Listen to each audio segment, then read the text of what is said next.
परमसुखदं केवलं ज्ञानमूर्तिं द्वन्द्वातीतं गगनसदृशं तत्त्वमस्यादिलक्ष्यम् एकं नित्यं विमलमचलं सर्वधी साक्षिभूतं भावातीतं त्रिगुणरहितं सद्गुरुं तन्नमामि। शुकासारिखे पूर्णवैराग्यजाचे वसिष्ठा परिज्ञान योगेश्वराचे कवी वाल्मिका सारिखा मान्य ऐसा नमस्कार माझा सद्गुरु रामदासा। जय जय रघुवीर समर्थ।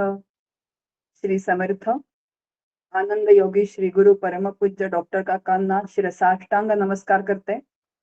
सर्व साधक श्रोत्यांच्या हृदयस्थ आत्माला मला मनपूर्वक वंदन करते आणि आजच्या चिंतनाला सुरुवात करते। फाटका प्रपंच आणि नेटका प्रपंच हे मुख्य शीर्षक असलेल्या विषयाच्या अंतर्गत जे समास आहेत त्या समासांचा आपला विचार करणं सुरू आहे। आणि आजच्या सत्रामध्ये दशक 12वा विवेक वैराग्य ज्याचं नाव आहे त्यातला समास पहिला जो विमल लक्षणांचा आहे त्याचं चिंतन आपण एक 50-55 मिनिट करणार आहोत। त्या समासाचं नाव आहे विमल लक्षण। समास आपण वाचला असेल तर आपल्या लक्षात येईल की समर्थांनी याच्यामध्ये प्रपंच करावा नेटका म्हणजे प्रपंच आणि परमार्थ या दोन्ही संकल्पना सांगितलेल्या आहेत आणि समासाचं नाव आहे विमल लक्षण। आता विमल याचा अर्थ काय होतो तर ब्रह्मतत्व याच्यात मल नाही त्याला विमल असं म्हटलेलं आहे। आणि समर्थांनी अतिशय सुंदर प्रपंच आणि परमार्थ याच्यामध्ये विमल तत्व अनुस्थित केलंय आणि समर्थ प्रपंचाकडून आपल्याला परमार्थाकडे नेतात। मग आपण छान विचार करूयात। आता विमल लक्षण हे प्रपंचामध्ये जे आहे हे तत्व आपण म्हणू। तत्व जे आहे त्याचा कसा विचार करायचा बघा। मलदोषाने काय होतं तर चित्त जे आहे ते अशुद्ध होतं। मग ते शुद्ध कशाने होतं तर निष्काम कर्माने मलदोष जातो आणि निष्काम उपासनेने विक्षेप दोष जातो। म्हणजे चित्ताचं चांचल्य जे असतं ते चांचल्य जाऊन चित्त शांत होतं। ते निष्काम कर्माने चित्त शुद्ध होतं आणि निष्काम उपासनेने चित्त शांत होतं आणि असं शुद्ध आणि चित्त शांत झालं की ते परमार्थाला तयार असतं। तर जे परमार्थाला चित्त जेव्हा असं अनुकूल होतं तेव्हा मग संत विचारांनी सद्गुरूंच्या सहवासामध्ये सद्गुरूंच्या विचारांनी ते विमल तत्व जर अनुभवायचं असेल तर सद्गुरू विचार देतात। 3 देह, 3 काल, 3 गुण आणि 3 अवस्था यांच्या अतीत जे तत्व आहे ते तू आहेस आणि ते काय करतं तू अनुभव कसा अनुभवायचा आहे त्या सगळ्यांचा विचारांनी निराश करत आणि मग त्या विमल तत्वाचा साधकाला अनुभव येतो की ते तत्व मी आहे। आता इथपर्यंत समर्थन येण्यासाठी समर्थ आपल्या समोर प्रपंचापासून जे आहे तो प्रपंचापासून विचार मांडतात की प्रपंच करावा नेटका आणि मग घ्यावे परमार्थ विवेका। त्या श्री समर्थांचं संपूर्ण वाङ्मय जर आपण बघितलं किंवा अभ्यासलं तर आपल्या लक्षात येतं की समर्थांनी जीवनाच्या सर्व स्तरांवरती मार्गदर्शन केलेलं आहे। त्या मानवी जीवनाची 2 अंग सांगितली जातात, एक ऐहिक आणि दुसरं पारलौकिक। तर ऐहिक म्हणजे व्यावहारिक सत्तेतलं जे आहे ते आणि पारलौकिक म्हणजे पारमार्थिक। आता व्यावहारिक जीवनाचा अंग सर्वसामान्यपणे जो मनुष्य म्हणून जन्माला येतो त्या सगळ्यांना असतंच। आता पारमार्थिक असेलच असं सांगता येत नाही पण व्यावहारिक मात्र अंग सगळ्यांना असतं।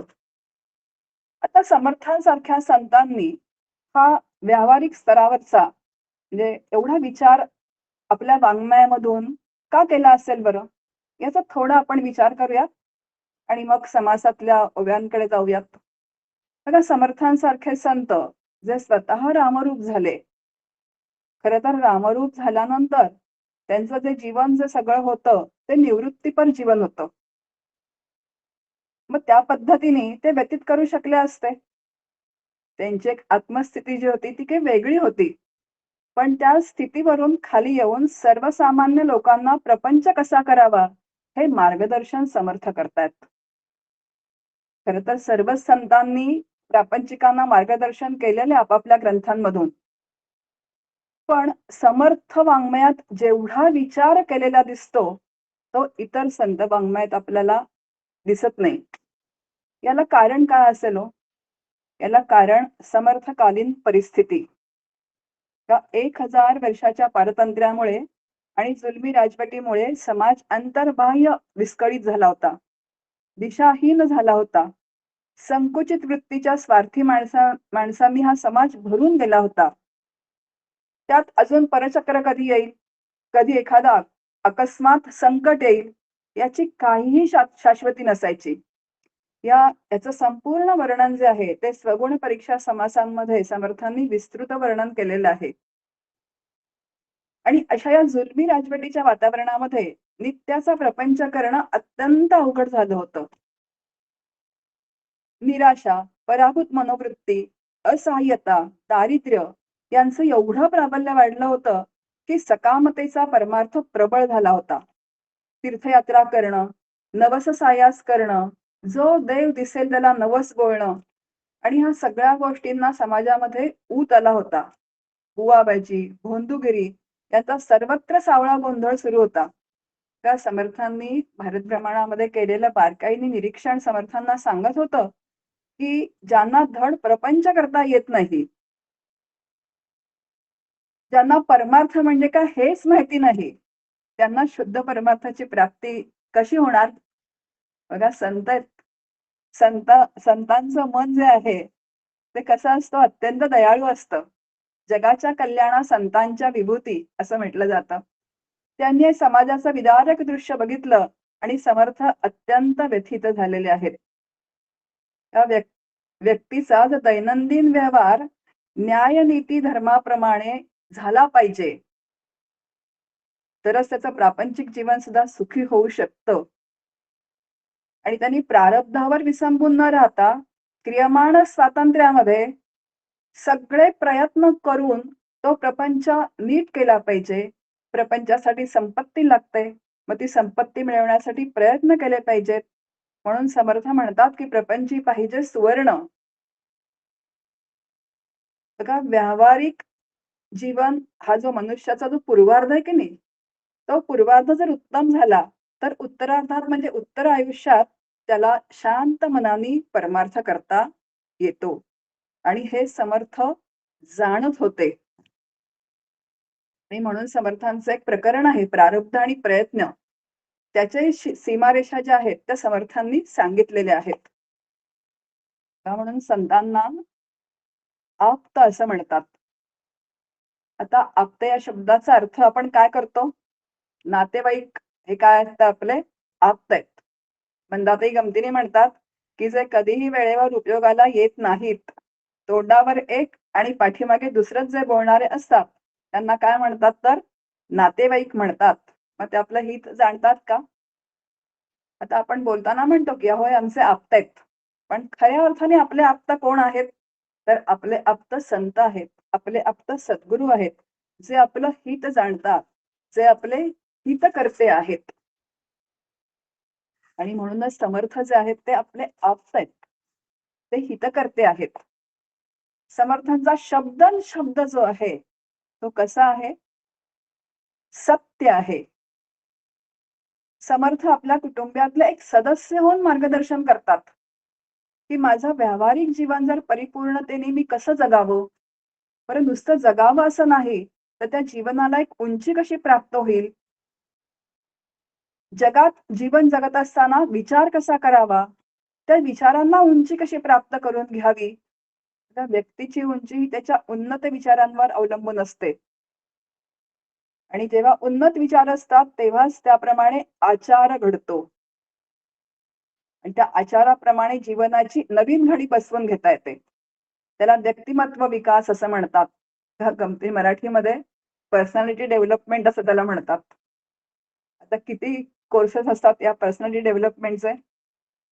मग समर्थांनी हा सगळा विकास कसा करावा या ग्रंथामधून आणि त्यांच्या उदंड वाङ्मयामधून आपल्याला सांगून ठेवलेलं आहे.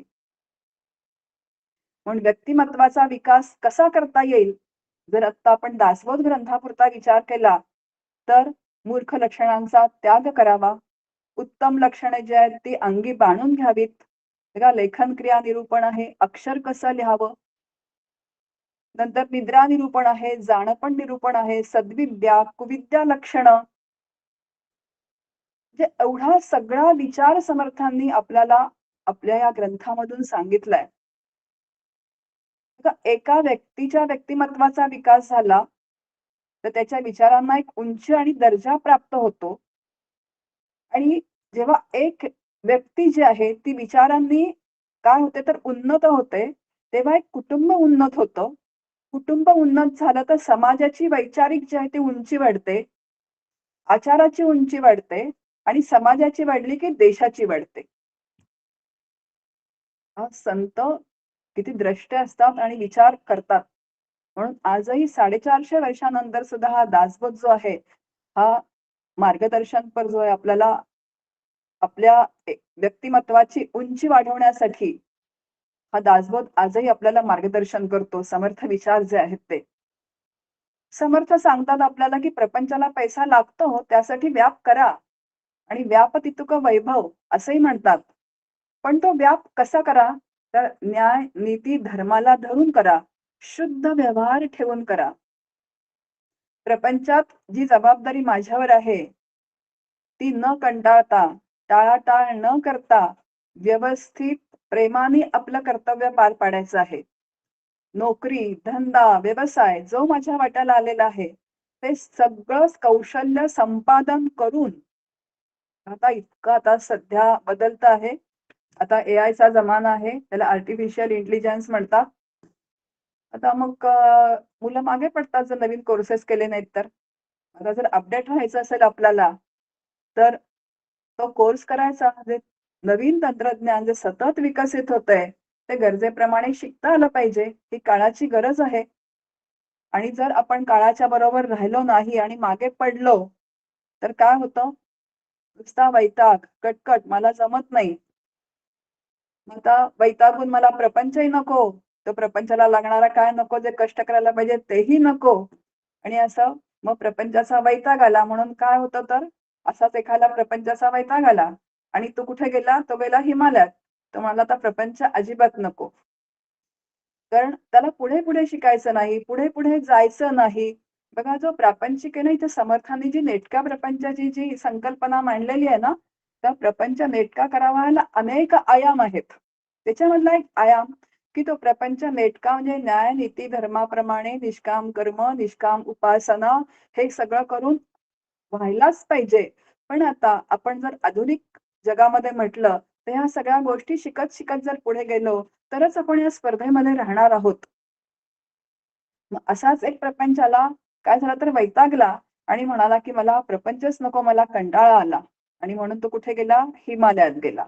आता हिमालयात कशासाठी जातात? तर परमार्थासाठी. पण याला नक्की काय करायचं हेच काही माहिती नव्हतं. आणि म्हणे असं, की हिमालयामध्ये एकांत मिळतो, साधू संत असतात, त्याला देवभूमी असं म्हणतात. पण ती कोणासाठी आहे देवभूमी? ज्यांच्या अंगी विवेकयुक्त वैराग्य बांधलेलं आहे, ज्यांना परमार्थ खरोखरीच करायचा आहे, त्यांना त्याचा उपयोग. पण असं वैतागून जर हिमालयामध्ये गेला, मग आता हिमालयात गेल्यानंतर त्यांनी काय केलं? एक गुहा शोधली. त्या गुहेमध्ये काय केलं तर आपलं एक किचन केलं, हॉल केला, बेडरूम केली आणि मस्तपैकी आपलं बस्तान बसवलं. आता खायला प्यायला सगळ्या वस्तू पाहिजेत. त्याही त्यांनी काय केलं तर जमा केल्या आणि जमा केल्यानंतर छान बस्तान बसवलं. 15-3 आठवड्यात बस्तान त्याचं छान बसलं. तेवढ्यात एक दुसरी व्यक्ती आली त्या गुहेमध्ये आणि बाहेरून त्याला म्हणते, की "मी तुमच्या गुहेत येऊ का?" आता हा पण म्हणाला, "काय? तर तुम्ही या." आता तो आला. दोघांचं छान जमलं एक 5-7 दिवस. परत दोघांमध्ये काय सुरू झाली तर वादावादी सुरू झाली. आता तिथेही काय झालं तर प्रपंचच त्यांनी तिथे निर्माण केला. त्यापेक्षा रोज घरी राहिला असता तर बायकोने सकाळी गरम-गरम चहा दिला असता, खायला दिलं असतं. मग आता हिमालयात राहून झालं काय? तब्येत बिघडली. कारण तिथे खूप थंडी असतं, आरोग्य बिघडलं. मग ना धड प्रपंच, ना धड परमार्थ.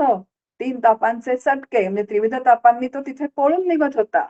कारण मानसिक त्रास तर आहेच, परत घरी जावंसं वाटतंय, पण घरी गेलं तर आजूबाजूचे लोक काय म्हणतील, अहो हा गेला होता मारे परमार्थ करायला हिमालयामध्ये, पण काय आला जमलं नाही म्हणून परत आला. म्हणजे 3 ताप काय आहेत तर सतत त्याला ते छळतायत. आता इथे समर्थांच्या जर आपण ओव्या बघितल्या तर तेच समर्थ आपल्याशी बोलतात.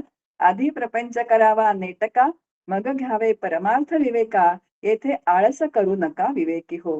प्रपंच सांडूनी परमार्थ कराल, तेणे तुम्ही कष्टी व्हाल, प्रपंच परमार्थ चालवाल तरी तुम्ही विवेकी.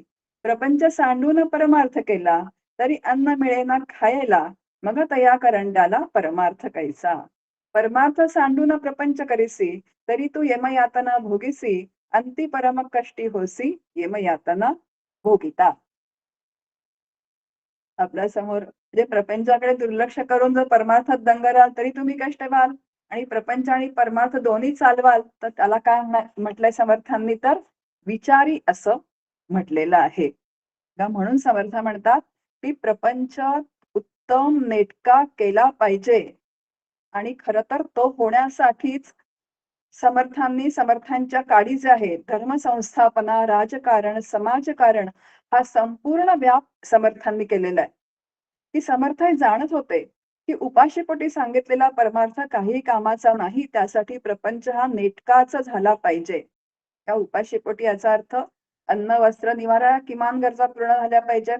जे प्रपंच विस्कळीत नको, किंवा सगळं ज्ञान संपादून वैभवशाली प्रपंच केला पाहिजे, आणि तो वैभवशाली कसा करावा हे समर्थांनीच सांगून ठेवलं त्यांच्या वाङ्मयात. बघा, कारखाने प्रकरण असेल, बाग प्रकरण असेल, या सगळ्या जर समर्थ वाङ्मय आपण बघितलं तर हे सगळं ज्ञान संपादन करून, ते कौशल्य विकसित करून प्रपंच जास्तीत जास्त तुम्ही नेटका करण्याचा काय करा तर प्रयत्न करा. उत्तम व्यवसाय धंदा करून कुटुंबाला सुखी ठेवा. कारण समर्थांना हे माहिती आहे की कुटुंब संस्था हा जीवनाचा आधार आहे, आणि ती धर्मनीतीच्या भक्कम पायावरच उभी असली पाहिजे. आणि म्हणून प्रपंच आणि परमार्थ हे दोन्ही सांगणं आवश्यक झालं. म्हणून प्रपंच नेटका कसा करावा, तो नेटका केला नाही तर फाटका कसा होतो, आणि नेटका केला तर परमार्थाला पूरक कसा होतो, म्हणून प्रपंच आणि परमार्थ यांचा समन्वय साधला गेला पाहिजे, असं समर्थ आपल्याला सांगतायत. पंत वाळेकुंद्री महाराज पण म्हणतात, प्रपंच करून परमार्थ केला तो भला रे भला, तो भला रे भला, तो भला रे भला. मी आता म्हटल्याप्रमाणे आजही समर्थ विचारांचं किती महत्व आहे आपल्याला लक्षात येतं. म्हणजे जेव्हा आजची जगाची परिस्थिती जी आहे, जेव्हा आपण डोळसपणाने बघतो, तर आज गुलामगिरी नाहीये, प्रत्यक्ष परकीय सत्ता नाहीये आपल्यावरती राज्य करणारी.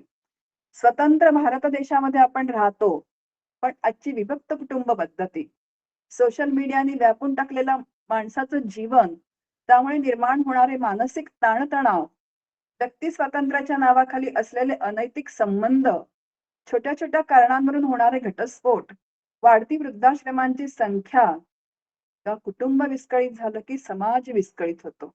आणि त्या काळी समर्थांनी तेच सांगितलंय, आणि आता पण समर्थ विचारांची गरज आहे, कारण हीच परिस्थिती सगळी आपल्या अवतीभोवती आपल्याला बघायला मिळते.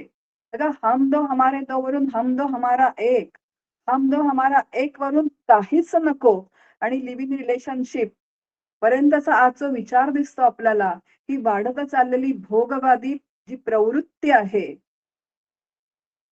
एक वेळ की पैसा भरपूर आहे, पण नैराश्य आलेलं आहे तरुणांना सुद्धा. कोटी कोटीचं पॅकेज आहे, पण बोलायला वेळ नाहीये. आणि मग अशा नैराश्यातून बघा काय होतं की कुटुंबात माणसं नाहीयेत आधार द्यायला, बोलायला, आणि ह्याच्यातून नैराश्य येतं. आणि मग कुठेतरी ऐकलेलं असतं की अहो, इथे तुम्ही जा, मेडिटेशन आहे, तिथे तुम्हाला शांती मिळेल, त्या मंदिरात जा, त्या संस्थेत जा. आणि डॉक्टर काका म्हणतात त्याप्रमाणे समाजात रोज नवीन नवीन संप्रदाय उदयाला येत आहेत. डॉक्टर काका म्हणतात पावसाळ्यात बघा जशी भूछत्र उगवतात, त्यांना काही करावं लागत नाही. त्याप्रमाणे रोज नवीन नवीन संप्रदाय उदयाला येत आहेत, आणि डिप्रेशन आलं की ती व्यक्ती कुठेतरी आकर्षित होते, आणि ना प्रपंच ना परमार्थ अशी काहीतरी स्थिती होऊन जाते. आणि म्हणून आजही समर्थ विचारांची अतिशय गरज आहे. या समर्थ आपल्या समोर आदर्श कुटुंब पद्धती मांडतात. आता ही सुद्धा पूर्वसुकृतांनी मिळते असं समर्थ आपल्याला म्हणतायत. कारण आदर्श कुटुंब ही जी आहे, आदर्श कुटुंब का असावं? कारण आदर्श कुटुंब असलं, की आत्ताही मी जी सांगितलेली जी परिस्थिती आहे, ती निर्माण होत नाही. त्याला आधार देणारं, त्याच्या सुख-दुःखामध्ये वाटेकरी असणारं, असे कोणीतरी व्यक्ती त्या कुटुंबात असतात. आजी-आजोबा असतील, नंतर बहीण असेल, आई-बाबा असतील, अजून आत्या असेल, अशी एकत्र कुटुंब पद्धती पूर्वी असायची आणि त्यामुळे हा प्रकार खूप कमी होता. यालाही प्रपंच नेटकाच असं म्हटलेलं आहे. पण या नेटक्या प्रपंचाची व्याख्या दुर्मिळ होत चाललेली आहे. बघा, अनेक आयाम त्या नेटका प्रपंच या संकल्पनेला आहेत. त्या समर्थांचे काव्य आहे, मनासारखी सुंदरा ते अनन्या, मनासारखे पुत्र जामात कन्या, सदा सर्वता बोलती रम्य वाचा, जनी जाणीजे योग हा सुकृताचा. मनासारखे धीर भरतार भावे, मनासारखे सासुरे ते असावे, सुखे बोलती लेश नाही दुःखाचा, जनी जाणीजे योग हा सुकृताचा. आता हे काव्य जे आहे ते खूप मोठं आहे. हे आपल्या समोर फक्त याच्यातले हे जे 4 चरण आहेत, एवढेच आपल्या समोर सांगितलेले आहेत. पण समर्थ म्हणतात, की पूर्वसुकृताप्रमाणे वाटायला येतात. अनुकूल असतात किंवा समजा नसतील मनासारखे. तर प्रतिकूल परिस्थिती पण प्रपंचामध्ये असू शकते. पण त्यांच्यात राहून सुद्धा नेटका प्रपंच करता आला पाहिजे. कर्मयोगे सकळ मिळाली, एके स्थळी जन्म आली, असं समर्थ जेव्हा म्हणतात. कर्मयोगाने सगळी एका ठिकाणी मिळाली, प्रेम देण्यासाठी किंवा सूड गवण्यासाठी आणि एकाच स्थळी जन्माला आली म्हणजे एकाच घरामध्ये जन्माला आली.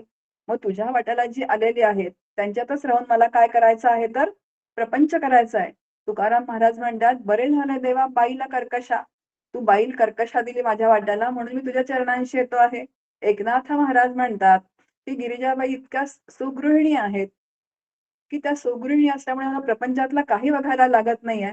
म्हणून मी तुझ्या चरणांशी येतो आहे. म्हणजे जसा आपला प्रपंच आहे, तसा तो त्यांनी कसा करून घेतलाय, तर आपल्याला अनुकूल करून घेतलेला आहे.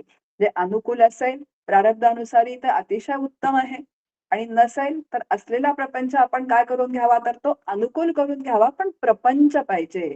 आजची जी परिस्थिती आहे बघा, की घरात माणसंच नाहीयेत, तसं नकोय.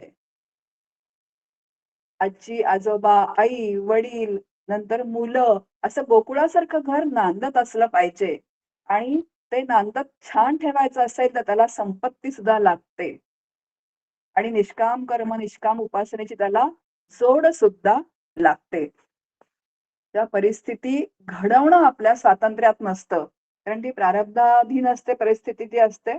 कारण प्रारब्धात असेल तर यश येईल, प्रारब्धात असेल तर अपयश सुद्धा येऊ शकतं. याचं कारण समर्थच सांगतात, किंवा नेणाने आडवे घातले किंवा अभ्यासी घातले, हे कैसे कैसे झाले त्याचा तोची जाणे. म्हणजे यश यावं म्हणून कोणीतरी मला मदत करतं, माध्यम होतं आणि अपयश यावं म्हणून कोणीतरी काय असंच होतं ना, आपण म्हणतो की ह्याच्यामुळे असं झालं. म्हणजे आता हे कसं झालं त्याचा तो जाणे. तो कुणाला तरी काय करतो तर यश अपयश यावं म्हणून तो निमित्त करतो. पण आलेली परिस्थिती बिघडू न देणं हे माझ्या हातामध्ये असतं. जर संत विचारांची जोड जर असेल, तर आहे त्या परिस्थितीमध्ये पूर्ण प्रयत्न करून जीवन सुखी आणि समाधानी, आनंदी होऊन जातं आणि याला समर्थ नेटका प्रपंच असं म्हणतात. आता हे संपूर्ण विचार मानसात सांगण्यासाठी, रुजवण्यासाठी मुळात निवृत्तीवादी असलेले समर्थ, मी सुरुवातीला म्हटलं त्याप्रमाणे रामरायाचं दर्शन झालं होतं, अनुभूती आली होती आणि खरं तर निवृत्ती पंथावरच काय राहिले तर ते थांबले असते. पंथ म्हटल्यापेक्षा तिथेच ते काय झाले असते तर चिंतन करत राहिले असते किंवा एखाद्या घडीत जाऊन बसले असते निवांतपणे. पण असे मुळात निवृत्तीवादी असलेले समर्थ भारत भ्रमण करत असताना जेव्हा हिमालयात गेले आणि तिथलं सौंदर्य, पवित्र वातावरण त्यांनी अनुभवलं आणि मुळात विरक्त असलेले समर्थ त्यांना असं वाटलं, की हा देह हिमालयाच्या कड्यावरून झोकून द्यावा. आपण रामरूप झालो, या देहाचं इति कर्तव्य संपलं, या देहाचं सार्थक झालं. आणि समर्थांनी कड्यावरून आपला देह झोकून दिला आणि हा देह झोकून देताच क्षणी रामरायांनी त्यांना झेललेलं आहे.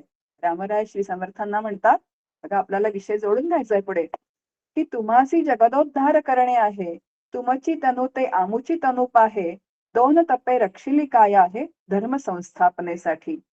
केवळ वैराग्य तीव्रतर केले, अन्न वस्त्र विसर्जित भले, आता लोक पिडा पावतील दुष्काळे, काजे तुम्ही ईश्वर तनु म्हणून या. समस्त देवांसी उपवास पडिले, समस्त भूदेव वस्त्रहीन झाले, समस्त जीव दरिद्रे पिडिले, तुम्ही अन्न वस्त्र भूषणे धरावी. तर आता तुमचं काम झालंय, पण तुम्हाला आता जगाचा उद्धार करायचा आहे.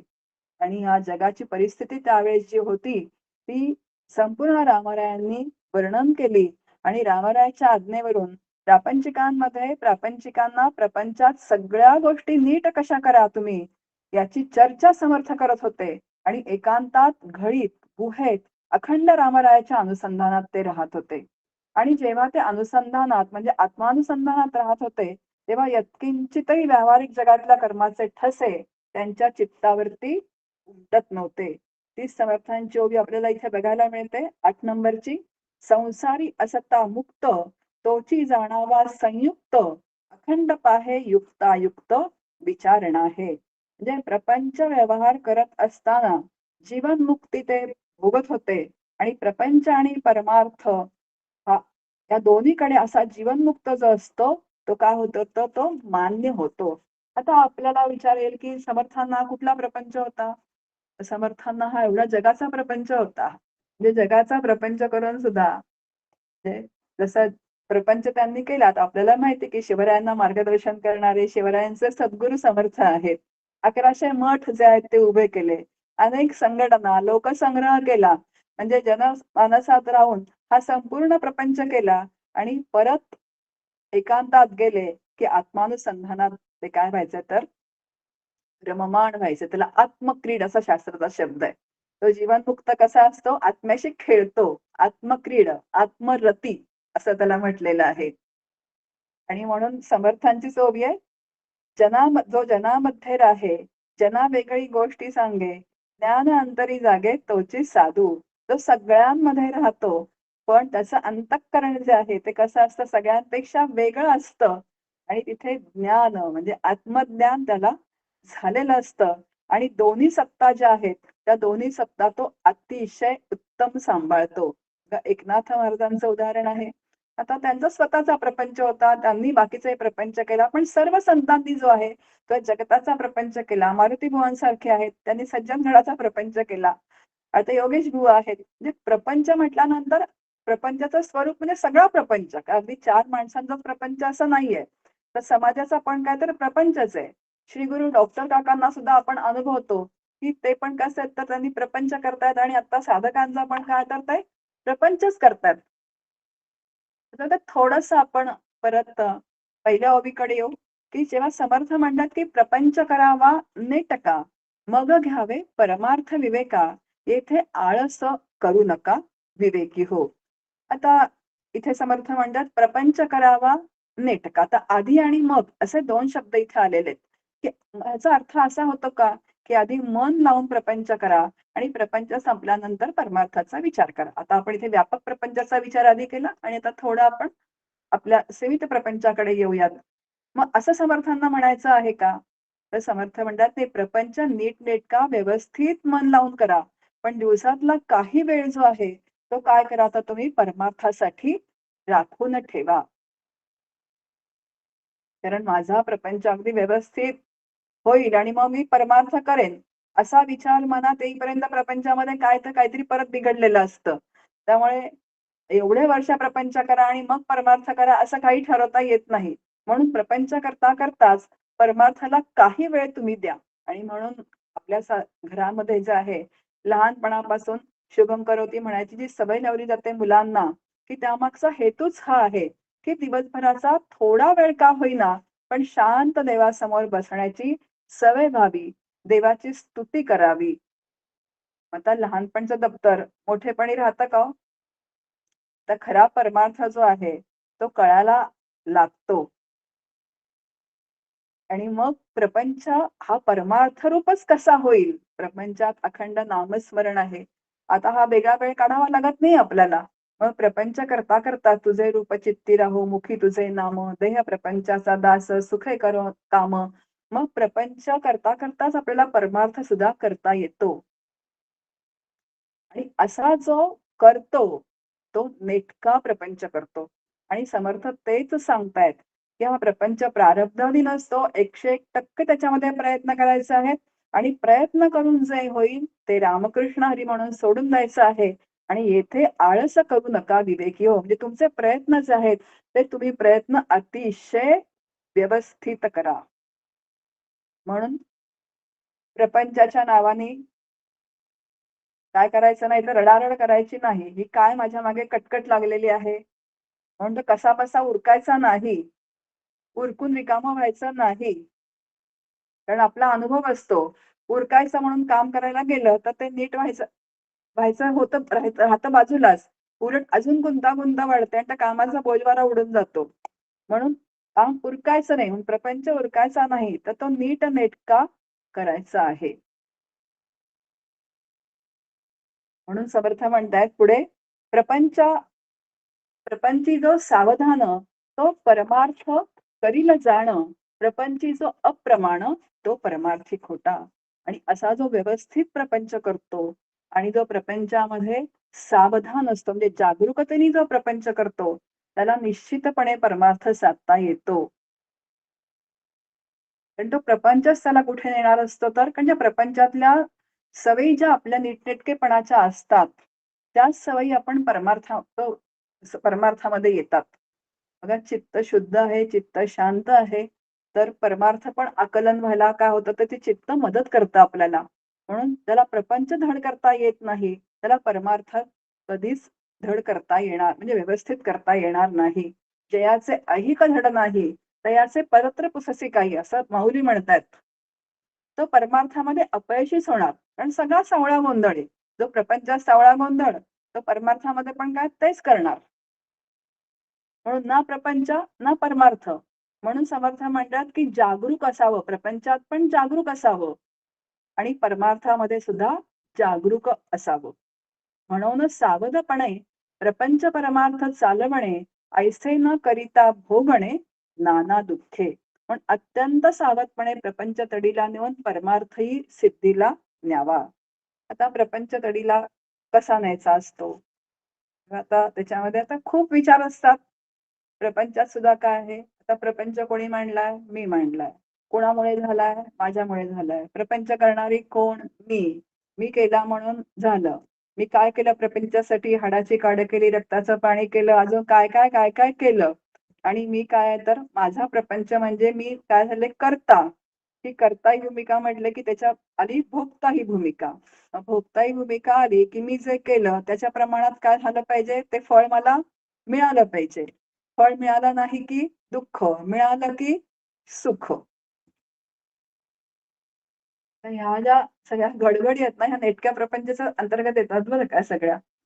मग आता सावधपणे संत संगतीमध्ये जर आपण प्रपंच केला तर संत काय सांगतात? मी करता ऐसे म्हणसी तेणे तू दुःखी होसी. राम करता म्हणता पावसी यश कीर्ती प्रताप. मग आता रामाला करता म्हण. रामाने हा प्रपंच माझ्या वाट्याला दिलेला आहे. त्यांनी मला हा प्रपंच सांभाळण्यासाठी दिलेला आहे. मी माध्यम आहे. माझ्या माध्यमातून मला प्रपंच जो आहे तो अतिशय व्यवस्थित करायचा आहे. माझं कर्तव्य अतिशय प्रेमाने मला पार पाडायचं आहे. आणि अपेक्षा मात्र पण अपेक्षा केली आणि बघा नियोजित आणि अपेक्षित 2 शब्द आहेत आपल्याकडे. नियोजित असतं जे व्यवस्थित होत असतं. तुम्ही तुमच्याकडून करत राहा. तिथनं अपेक्षा करू नका. मिळालं तरी छान, रामकृष्ण हरी. नाही मिळालं तरी रामकृष्ण हरी. कारण मी अपेक्षा काही ठेवलेलीच नाहीये. आणि असं चित्त जेव्हा मोकळं राहतं ना, तेव्हा ते परमार्थाला अनुकूल असतं. पण जेव्हा सतत काय असतं, की नाही मी केलं, त्याने मला विचारलं नाही. मी एवढं केलं, आता त्याने करायला नको का? आता सतत जर त्या चित्तामध्ये त्या प्रपंचाचाच विचार असेल, आता प्रपंचाचा म्हणजे सगळे संबंधित जे आहेत, ज्या घटना, व्यक्ती आहेत, वस्तू आहे, घटना आहे, परिस्थिती आहे, त्या सर्वांचा विचार जर चित्तामध्ये अखंड असेल, तर ते परमार्थाला कधी अनुकूल होणार? आणि त्या नेटक्या प्रपंचामध्ये हा पण हे सगळे जे विचार आहेत ना, ते हे विचार सगळेजण येतात. हा प्रपंच मला भगवंताने दिलेला आहे, तो सांभाळण्यासाठी दिलेला आहे. माझ्या वाट्याला जे कर्तव्य आलेलं आहे, ते मी अतिशय व्यवस्थित करणार आहे. हा जो प्रपंच आहे, तो ईश्वरी नियोजनानुसारच चालणार आहे आणि हे नियोजन जर मी शांतपणे स्वीकारलं, तर प्रपंच ही अडचण वाटत नाही आणि तो प्रपंच परमार्थाला पूरक होऊन जातो. तर इथे अजून एक विचार या सगळ्या ओव्यांमध्ये विचार आले. आता मी सगळ्या काही ओव्या इथे वाचणार नाहीये. इथे अजून एक विचार आला, की प्रपंचाचा हा वृक्ष जो आहे कसा आहे तो? कसा तोडायचा आहे? तर असंग नावाच्या शस्त्राने तो छेदून टाकायचा आहे. आता म्हणजे काय? तर प्रपंचामध्ये राहायचं, पण अनासक्त वृत्तीने राहायचं. ज्या पद्धतीने कमळ जे आहे, ते कमळ कसं राहतं? चिखलात राहतं. पण कसं आहे तर ते त्याला चिखल त्याला चिकटत नाही. त्या पद्धतीने आता याला प्रपंच म्हणजे काय? भवसागर म्हणजे काय हो? भवसागरच म्हटलं त्याला. हा भवसागर म्हणजे दलदल आहे ही प्रपंचाची. या प्रपंचाच्या दलदलीमध्ये बघा तुम्ही जर माझं म्हणायला लागलात ना, तर त्या प्रपंचाच्या दलदलीमध्ये माणूस फसून जातो. आणि कसं होतं म्हणजे प्रपंचामध्ये इतका फसतो. आता दलदल म्हणजे चिखल जर आपण बघितला असेल, तर आपल्या लक्षात येईल, की त्या चिखलात जर 2 पाय रुतले असतील, जर आपण मागचा पाय उचलायला गेलो, तर पुढचा पाय अजून रुततो. परंतु पुढे टाकायला गेला तर हा अजून खोल जातो. म्हणजे जितकं आपण त्याच्यामध्ये आसक्त होईल त्या प्रपंचामध्ये, तितकं त्या प्रपंचाच्या दलदलीमध्ये आपण अजून रुतत जातो. म्हणून प्रपंचाची दलदल होऊ न देण्याचं काम हे साधकाने करायचं आहे. आणि ते कसं करायचं? तर अनासक्त वृत्तीने या प्रपंचात राहायचं. त्या प्रपंचाची दलदल जी आहे ना, त्या दलदलीमध्ये फसायचं नाहीये. म्हणजे सगळ्यांबद्दल छान सगळं पार पाडायचं. पण त्यांचा संग जो आहे, तो संग चित्ताला चिकटवून घ्यायचा नाही. आणि असं जेव्हा चित्त होतं, तेव्हा ते कसं असतं तर बघा तो पुरुष कसा असंगोयम पुरुषः. तो पुरुष जो आहे तो असंग आहे. आणि जेव्हा असा प्रपंच आपण नेटका विचारांनी करतो, तेव्हा आपण पण तो जीवात्मा जो आहे, तो असंग व्हायला लागतो. आणि जिथे असंगता आहे, तिथे शांती आहे, तृप्ती आहे, समाधान आहे आणि निर्भयता आहे. म्हणून समर्थ म्हणतात, "अत्यंत सावधपणाने प्रपंच करा." दृष्टांत दिलेला आहे आपल्याला इथे, "परनाळी पाहून उचले, जीवसृष्टी विवेके चाले आणि पुरुष होऊन भ्रमले याचे काय म्हणावे?" पानावरची क्षुद्र अळी जी आहे, ती सुद्धा पुढच्या पानावर जेव्हा ती जाते, तेव्हा ती स्थिर झाल्याशिवाय मागचं पान सोडत नाही. म्हणजे पुढच्या पानावरती स्थिर झाल्याशिवाय ती मागचं पान सोडत नाही. मग ही जीवसृष्टी जी आहे, ती अशी सावधपणाने जीवन जगते. मग ह्या मनुष्य देहाचं शरीर मिळून सुद्धा जर बेसावध राहिलो, त्याला काय म्हणावं? त्या नरदेहाचं महात्म्य सर्व संतांनी वर्णन केलेलं आहे. माणसाला बुद्धी हा घटक भगवंतानी दिलेला आहे विचार करण्यासाठी. आहार, निद्रा, भय-मैथुनंच हे बाकीच्या योनींमध्ये आहे. पण याच्या व्यतिरिक्त जो आहे तो बुद्धी हा घटक दिलेला आहे. मग बुद्धीने विचार करा. या प्रपंचात मी पडली आहे ना, आता का पडली आहे? पडली आहे येऊन या भवसागरामध्ये. एक जणांनी काकांना विचारलं, की म्हणे, "अहो मला हा जन्म का मिळाला आणि ह्याच आई-वडिलांच्या पोटी का मिळाला?" डॉक्टर काकांनी उत्तर दिलं, "हे बघ तुला मिळालंय ना, याला काही उत्तर नाही आता. तू येऊन याच्यामध्ये पडलास. पण याच्यातून बाहेर कसं पडायचं? हे विचार मात्र आपल्याला शास्त्रकारांनी, संतांनी, सद्गुरूंनी सांगून ठेवलेले आहेत. आणि तुला बुद्धी मिळालेली आहे. त्या बुद्धीचा वापर कर आणि हे विचार सगळे समजावून घे आणि ह्या जन्म-मरणातनं सुटका करून घे." मग हे कसं आहे? सावध. आता संतांच्या संगतीत जेव्हा तो सावध होतो ना, तेव्हा मग हे सगळे विचार समजायला लागतात. मग मनुष्य देह जो आहे, है ना, मनुष्यत्वम, मुमुक्षुत्वम, महापुरुष संश्रयः, दुर्लभम त्रयमेवैतत्, देवानुग्रह हेतुकम, मनुष्यत्वम, मुमुक्षुत्वम, महापुरुष संश्रयः असा आचार्यांचा श्लोक आहे, की मनुष्य शरीर मिळालेलं आहे. मोक्षाची इच्छा आणि महापुरुषाचा आश्रय हे अत्यंत दुर्मिळ आहे. कारण मनुष्य देहामध्येच मुक्त होण्याची काय आहे तर व्यवस्था आहे. म्हणून समर्थ म्हणतात, की रे तुला 84 लक्ष योनी ओलांडून हा मनुष्य देह मिळालेला आहे. आणि हा देह मिळून सुद्धा तू जर बेसावध राहिलास, जर प्रपंच नीट केला नाहीस, असाच विस्कळीत प्रपंच केलास, तर तुला काय म्हणावं? त्या डुकराला, त्या मांजराला काही म्हणता येत नाही त्या प्राण्यांना. ते बिचारे त्यांचे धर्म जसे असतात त्या पद्धतीने काय करतात तर त्यांचं जीवन व्यतीत करत असतात. पण तुला इतकं सांगून सुद्धा तू बेसावध राहतोस, तर तुला म्हणजे एक ज्ञानदेवांची ओवी आहे ना, ज्ञानदेव म्हणतात, की एक वेळेला कावळ्याला रात्री दिसायला लागेल. बघा कावळ्याला रात्री दिसत नाही. पण तरी सुद्धा त्याला दिसायला लागेल. जो राक्षस आहे ना, तो मांस खातो सातत्याने. पण राक्षस सुद्धा मांसाला विटेल. कोळसा काळा कुट्ट असतो. तो एक वेळेला काळिमा सोडेल. म्हणजे त्याचे धर्म, जे प्रत्येकाचे धर्म आहेत, ते सोडतील त्यांचे त्यांचे धर्म. पण आजपर्यंत संतांना माणसाची बुद्धी कशी आहे हे आजपर्यंत समजलेलं नाही. की अरे इतकं घोष करून सगळे शास्त्र सांगताय, संत सांगतायत, नंतर सद्गुरू सांगतायत, पण तरी सुद्धा हा माणूस सावध होत नाही, की मला या जन्मातून मला सुटलं पाहिजे. या जन्ममरणाच्या चक्रातून मला बाहेर पडलं पाहिजे आणि बाहेर पडायचं असेल, तर माझा प्रपंच नेटका झाला पाहिजे. आता मी परत सांगते, की नेटका याची कल्पना, की जो माझ्या वाट्याला प्रारब्धानुसारी प्रपंच आलेला आहे, तो अतिशय व्यवस्थित करणं बिनतक्रार. त्याला नेटका प्रपंच. आणि असा नेटका प्रपंच आलाय, तो जर केला तरच माझी परमार्थाकडे काय होणार आहे, तर वाटचाल होणार आहे. म्हणून असावी दीर्घ सूचना, अखंड करावी चालना, पुढील होणार अनुमाना आणून सोडावे. म्हणून दूरदृष्टीने सतत विचार करून संभाव्य परिस्थितीचा अगोदरच अंदाज बांधून ठेवावा.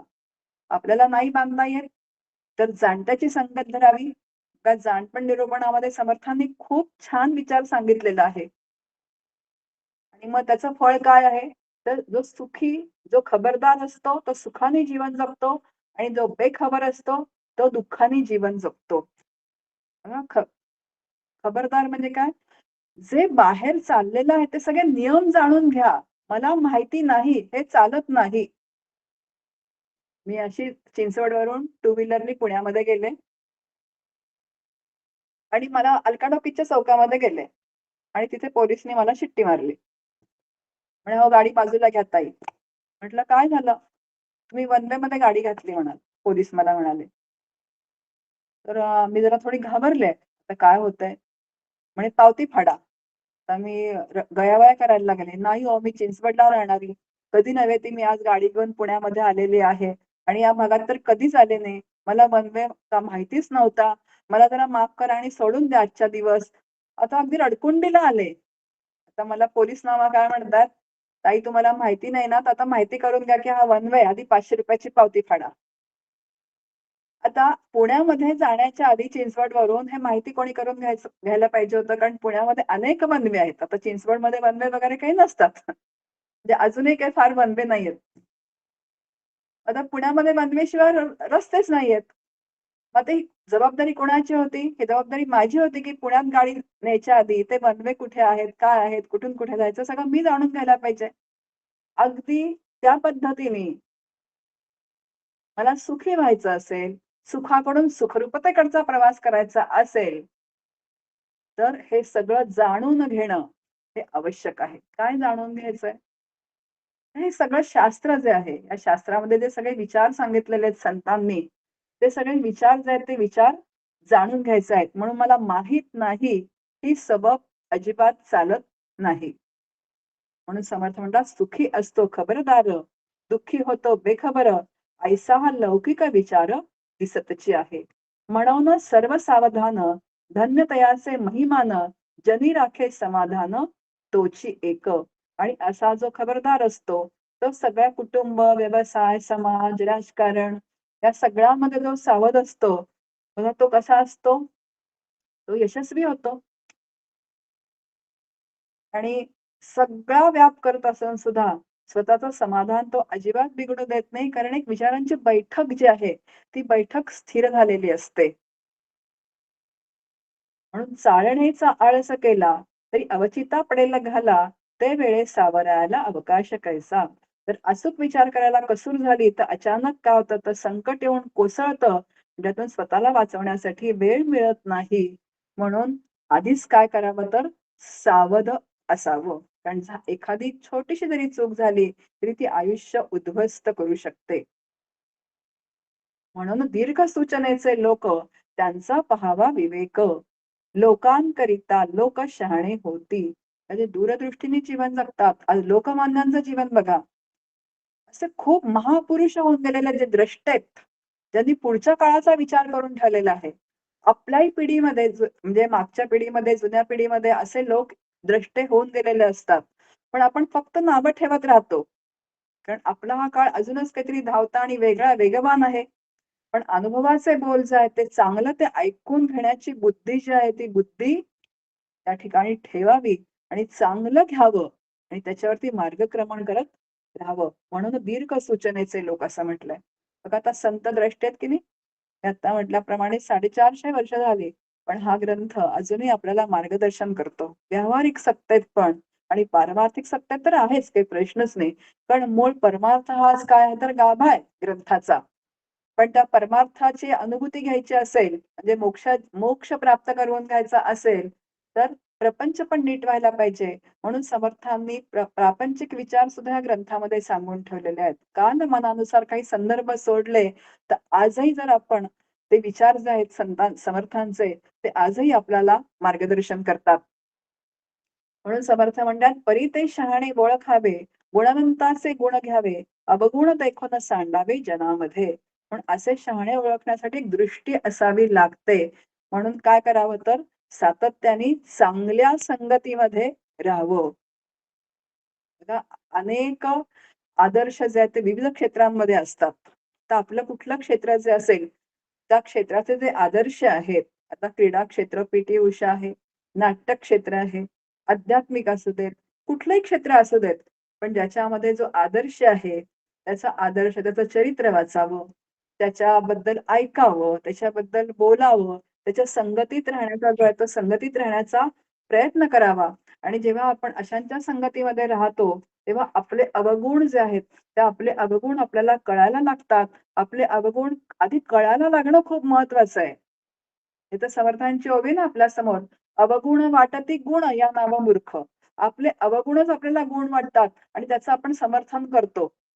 तो तर मूर्ख. त्याला मूर्ख म्हटलेलं आहे. आणि म्हणून जेव्हा आपण अशा संगतीमध्ये राहतो, जे आदर्श आहेत त्या क्षेत्रातले, आता आपलं आध्यात्मिक क्षेत्र आहे. आध्यात्मिक क्षेत्रातले जे आदर्श आहेत, संत आहेत, सद्गुरू आहेत, त्यांच्या संगतीमध्ये राहिल्यानंतर आपले अवगुण आपल्याला कळायला लागतात आणि जर कळायला लागले तर आपण ते सांडू शकतो, ते सोडू शकतो. आणि मग हळू सोडण्याचा ते काय करावं तर प्रयत्न करावा. आणि जे दुर्गुण आहेत ते स्वतःपासून दूर ठेवावेत आणि सद्गुण अंगी बाणवण्याचा सातत्याने प्रयत्न करावा. म्हणून मनुष्य पारखू राहे ना आणि कोणाचे मन तोडीना, मनुष्य मात्र अनुमाना आणून पाहे. म्हणून शहाणा सर्वांना बरोबर पारखून कोणाचाही संबंध बिघडू न देता सगळ्या माणसांचं अंतरंग जाणून त्यांच्यामध्ये वावरतो. बघा समर्थ 8वा भारत भ्रमण केलेलं आहे. 1100 मठ आहेत. शिवरायांना शिवरायांना पण मार्गदर्शन सातत्याने करतायत आणि शिष्य मंडळी अनुग्रहित सुद्धा खूप आहेत.